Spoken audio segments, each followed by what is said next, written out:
Good morning viewers, my self doctor Praneeta Saini. आज हम B Ed first year के पेडागोजी और सोशल साइंस सब्जेक्ट के अंतर्गत सामाजिक विज्ञान के सामान्य उद्देश्यों के बारे में स्टडी करेंगे। पूर्व की वीडियो में हमने सामान्य विज्ञान शिक्षण के उद्देश्य है इसकी स्टडी की थी। तो वो कौन कौन से उद्देश्य थे, अब उनमें एज ए टीचिंग हम कौन कौन से हमारे जनरल ऑब्जेक्टिव्स होते हैं और कौन से हमारे स्पेसिफिक ऑब्जेक्टिव्स होते हैं, उनकी स्टडी करेंगे। तो सामाजिक विज्ञान के सामान्य उद्देश्य, फर्स्ट जो ऑब्जेक्टिव है वह है ज्ञान प्रदान करना।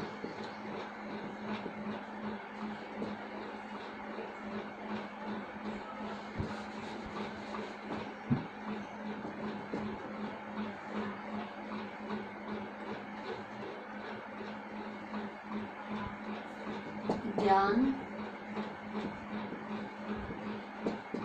प्रदान करना। तो ज्ञान प्रदान करना, ज्ञान से मतलब है सामाजिक विज्ञान विषय जो कई विषयों की एकीकृत सामग्री से मिलकर के बनता है। उसके अंतर्गत हमारे इतिहास है, भूगोल है, राजनीति विज्ञान है, अर्थशास्त्र है, समाजशास्त्र है। तो इन सभी विषयों की जो सामग्री है उनसे मिलकर के जो है हमारा सोशल साइंस सब्जेक्ट को हम सेकेंडरी लेवल तक पढ़ते हैं। तो इन विभिन्न विषयों की एकीकृत सामग्री से संबंधित ज्ञान प्रदान करना हमारे इस विषय का सामाजिक विज्ञान शिक्षण का सामान्य उद्देश्य है। दूसरा इसका उद्देश्य है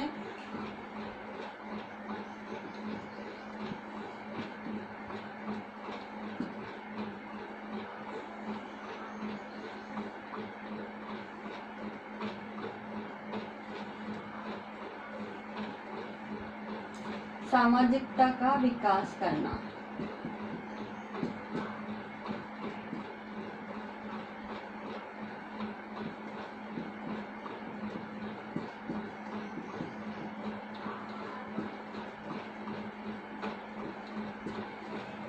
चूंकि मनुष्य जो है सामाजिक प्राणी है, अरस्तु ने भी कहा है कि मनुष्य एक सामाजिक प्राणी है। यदि वह समाज में नहीं रहता है तो या तो वह पशु तुल्य है या फिर वह देवता है। तो इस प्रकार मनुष्य को एक सामाजिक प्राणी कहा गया है। वह समाज में रह करके ही अपना जीवन यापन और अपना विकास करता है। तो समाज में रहने के कारण उसे समाज के उत्तरदायित्वों का, नियमों का, मान्यताओं का, विश्वासों का, रीति रिवाजों का भी पालन करना अनिवार्य है। तो समाज में रह करके उसके अंतर्गत सामाजिक गुणों का विकास करना हमारे जो सोशल साइंस सब्जेक्ट है, तो सोशल साइंस सब्जेक्ट के जो है सामान्य उद्देश्यों के अंतर्गत आता है।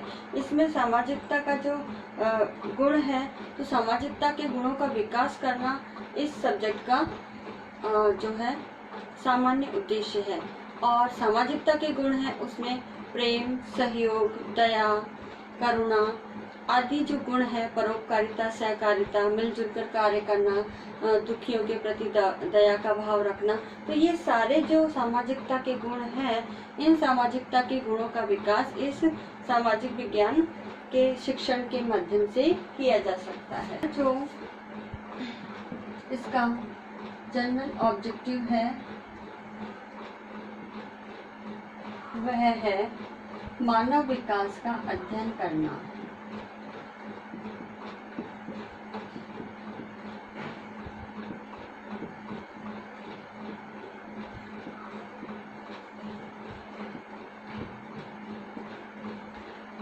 तो सोशल साइंस सब्जेक्ट के अंतर्गत हम हिस्ट्री जैसे सब्जेक्ट को पढ़ते हैं। तो हिस्ट्री के अंदर जो हमारे मानव सभ्यताएं हैं, हमारी जो प्राचीन संस्कृति है, उसका किस प्रकार से विकास हुआ है, किस प्रकार से आधुनिक मानव और आधुनिक सभ्यताएं हमारे सामने दिखलाई दे रही है। तो मानव की उत्पत्ति, विकास और वर्तमान समय तक उसके अस्तित्व को बनाए रखने के लिए जो जो भी आवश्यक वस्तुएं हैं, संसाधन हैं, उनकी हम स्टडी करते हैं।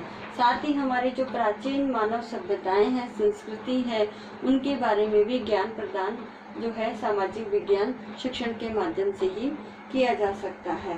तो इस प्रकार हमारी जो इतिहास है हमारा, अगर हम भारतीय इतिहास की बात करें तो ये हमारे मानव विकास की एक कहानी कहता है, और उसी के आधार पर हम हमारे जो प्राचीन समय के जो हमारे पूर्वज थे उन्होंने किस प्रकार से अपनी सभ्यताओं का विकास किया, किस प्रकार से अपना जीवन जिया, क्या क्या उनके साधन रहे थे उनके विकास हेतु उपयोगी। तो ये सब जो है इन कारकों का अध्ययन, चाहे वो ऐतिहासिक परिप्रेक्ष्य में हो, भौगोलिक परिप्रेक्ष्य में हो या सामाजिक परिप्रेक्ष्य में हो, उन सभी की स्टडी हम सोशल साइंस टीचिंग के माध्यम से करते हैं। तो ये इसका जनरल ऑब्जेक्टिव्स है। नेक्स्ट इसके अंतर्गत इसका जो 4th पॉइंट आता है उसमें आता है राष्ट्रीयता की भावना का विकास।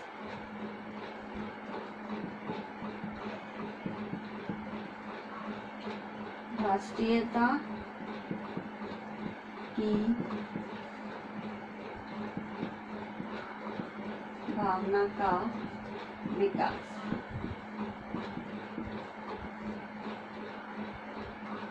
अब सोशल साइंस टीचिंग के माध्यम से ही हम बालकों में राष्ट्रीयता की भावना का विकास कर सकते हैं, और राष्ट्रीयता की भावना के विकास के लिए हम हमारे सोशल साइंस सब्जेक्ट के अंतर्गत मानव के अधिकार है, कर्तव्य है, राष्ट्रीय चिन्ह है, राष्ट्रीय प्रतीक है, राष्ट्रीय ध्वज है, और राष्ट्रीयता का विकास करने के लिए राष्ट्रगान है, राष्ट्र चिन्ह है हमारे, और राष्ट्रीय पक्षी है, पशु है, इन सब की जानकारी हम इस विषय के माध्यम से बालकों को प्रदान करते हैं।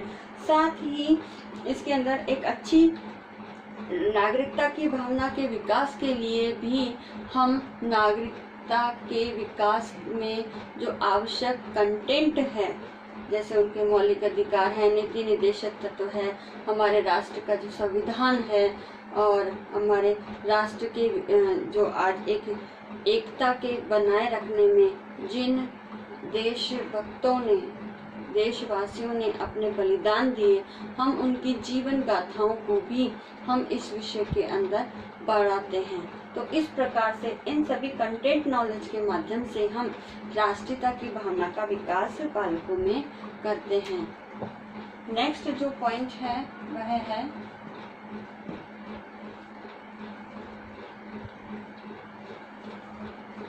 चित्र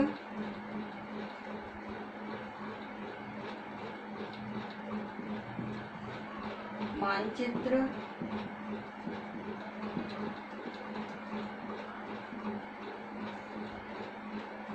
एवं ग्लोब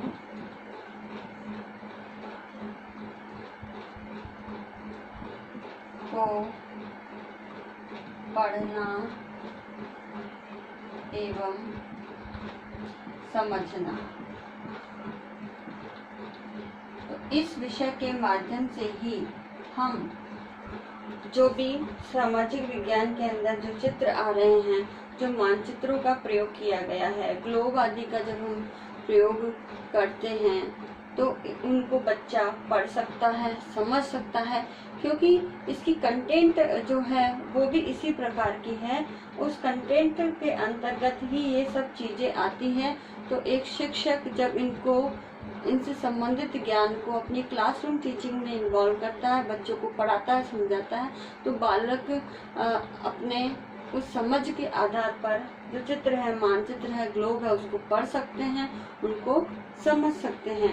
और मानचित्र की अगर बात करें तो मानचित्र में न केवल भारत का अपितु विश्व का और अपने स्थानीय स्तर के भी जो क्षेत्र हैं उसके अंतर्गत वहाँ की भौगोलिक स्थिति, वहाँ की राजनीतिक स्थिति, और साथ ही वहाँ पे जो मानवीय जनसंख्या है, वो कह सकते हैं उनके आवासीय दशाएं, भौगोलिक स्थितियाँ, जलवायु है, वर्षा का वितरण है, संसाधनों का वितरण है, इन सबको समझ सकता है। और ग्लोब के माध्यम से पृथ्वी की उत्पत्ति, पृथ्वी के अंदर जो भी संसाधन हैं और राजनीतिक दृष्टि से जो हमारा विश्व का मानचित्र है, जो ग्लोब के माध्यम से राउंडेड शेप में दर्शाया गया है, और उसके साथ ही जो राजनीतिक हमारी सीमाएं हैं, अंतर्राज्यीय सीमाएं हैं, और क्षेत्रीय जो हमारा क्षेत्रों का विस्तार है, अक्षांशीय, देशांतर, और बहुत सारे चित्र जो होते हैं रिलेटेड टू द कंटेंट, उनको भी बालक समझ सकता है। तो इस प्रकार अध्यापक मानचित्र, ग्लोब आदि के माध्यम से स्थानीय स्तर के बल अपितु राष्ट्रीय और अंतर्राष्ट्रीय स्तर के क्षेत्रों का अध्ययन इन सब के माध्यम से करा करके बालकों को वो ज्ञान प्रदान करता है, ताकि बालक इन चित्रों, मानचित्रों और ग्लोब आदि को समझ सके।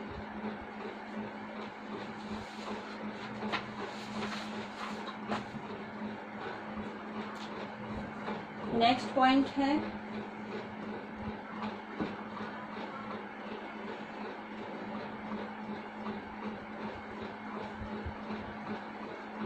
पर्यावरण का ज्ञान। तो सोशल साइंस सब्जेक्ट के माध्यम से ही हम बालकों में पर्यावरण का ज्ञान भी प्रदान कर सकते हैं, और ये सब सामाजिक विज्ञान शिक्षण के माध्यम से ही समझ सकते हैं, क्योंकि हमारा जो समाज है वह प्राकृतिक और सामाजिक पर्यावरण इन दोनों से मिलकर के बनता है, और इसी का ही ज्ञान हम सोशल साइंस टीचिंग के माध्यम से स्टूडेंट को करा सकते हैं।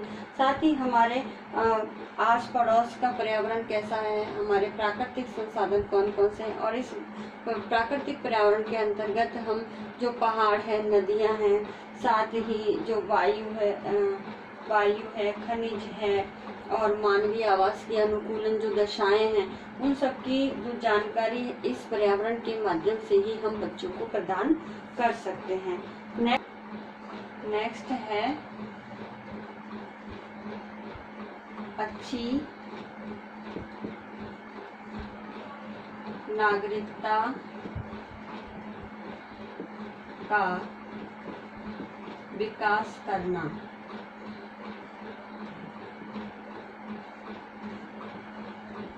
तो अच्छी नागरिकता के विकास के लिए सोशल साइंस सब्जेक्ट के अंतर्गत हम बालकों को अच्छा नागरिक तैयार करना, एक आदर्श और चरित्रवान नागरिक तैयार करना ही सोशल साइंस सब्जेक्ट का एक मेन ऑब्जेक्टिव है, एक जनरल ऑब्जेक्टिव है, जिससे बालकों में नागरिकता के गुणों का विकास किया जा सके। अब नागरिकता के गुणों का विकास करने के लिए उसे हमारे संविधान के बारे में स्टडी करनी पड़ेगी, क्योंकि संविधान को पढ़ाया जा करके ही हम संविधान के अंदर उल्लेखित हमारे जो अधिकार है, जिसे मौलिक अधिकार कहते हैं, नीति निर्देशक तत्व है, मौलिक कर्तव्य है, इन सब की जानकारी जब हम बालकों को सोशल साइंस टीचिंग के माध्यम से देंगे तो डेफिनेटली उसमें अच्छी नागरिकता का विकास होगा।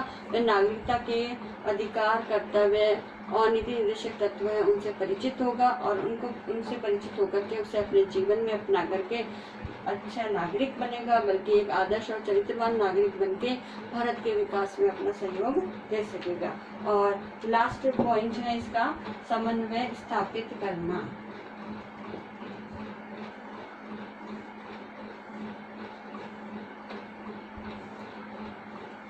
या समन्वय करना। अभी समन्वय करने से मतलब है कि हमारे जो सोशल साइंस सब्जेक्ट है उसके अंतर्गत विभिन्न विषय जो हम इसके अंतर्गत पढ़ते हैं, पढ़ाते हैं, तो वो विषय है हमारे, जैसे फर्स्ट जो पॉइंट है उसके अंतर्गत हमने स्पष्ट किया था कि सामाजिक विज्ञान विषय एक एकीकृत विषय है, जिसमें समाजशास्त्र, इतिहास, भूगोल, राजनीति विज्ञान, अर्थशास्त्र, इन सभी का हम जो है स्टडी इंक्लूड करके, उनकी थोड़ी थोड़ी कंटेंट को हम इंक्लूड करके माध्यमिक स्तर पर सोशल साइंस सब्जेक्ट के माध्यम के अंतर्गत हम पढ़ते हैं।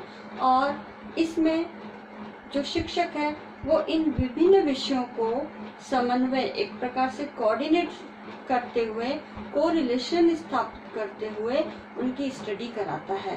तो इससे बालक विभिन्न विषयों को आपस में कोऑर्डिनेट करना समझता है कि एक दूसरे से जुड़े हुए हैं, एक दूसरे से विषय अभिन्न अंग है, ठीक है। और साथ ही अगर हमें किसी भी विषय को पढ़ाना है तो दूसरे विषय से उसका संबंध स्थापित करते हुए ही हम उसे पढ़ सकते हैं, क्योंकि एक के साथ दूसरा विषय जुड़ा हुआ है। अगर हम एग्जाम्पल लेते हैं कि हम मानव की भौगोलिक दशाओं की बात करते हैं, तो मानव का जो आवास है वो समाजशास्त्र से जुड़ा हुआ है। तो हम जब भौगोलिक दशाओं के लिए बालकों को स्पष्ट करेंगे, उसकी कंटेंट नॉलेज को, तो वो भौगोलिक कारक जो मानव के रहन सहन के अंतर्गत उसके जीवन को प्रभावित करते हैं, चाहे वो जलवायु है, कृषि है, हमारा तापमान है, दबाव है, ये सब जो है भौगोलिक कारक है। जो हमारे प्राकृतिक संसाधन है, जो हमारे रिसोर्सेज अवेलेबल हैं, जो मानव जीवन के लिए अनुकूल है, तो ये सब भौगोलिक कारक जो है मानवीय जो निवास है, उसकी जीवन शैली है, उसके आवास को प्रभावित करते हैं। और ये आवास वाला जो विषय आ जाता है वो समाजशास्त्र में चला जाता है।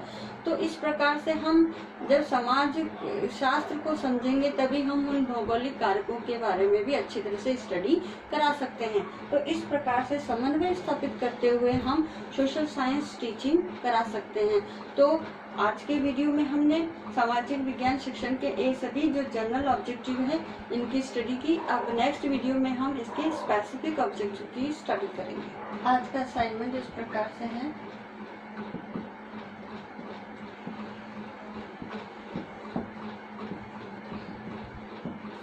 सामाजिक विज्ञान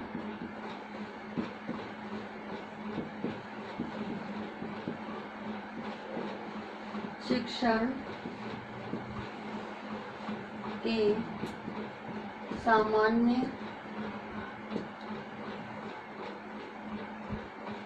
उद्देश्यों का वर्णन कीजिए। तो आपको इनका जो है वर्णन करना है। साथ ही इस कोरोना महामारी के दौर में आप अपने घर में रहिए, सुरक्षित रहिए और लोगों से 2 फीट की सोशल डिस्टेंसिंग का पालन करना अनिवार्य है। फेस पे मास्क लगा के रखिए, अपने हाथों को सैनिटाइज करें या बार-बार साबुन से धोते रहें। अपने कोरोना वायरस के बचाव हेतु जो उपाय हैं, जो सावधानियां राज्य सरकार द्वारा जारी गाइडलाइन के अंदर दी गई है, उसके पोस्टर, वीडियो क्लिपिंग, इमेजेस आदि बना करके अपने सोशल मीडिया ग्रुप में शेयर कीजिए, लोगों को अवेयर कीजिए। आई होप ये वीडियो आपके लिए यूजफुल होगा। So thank you.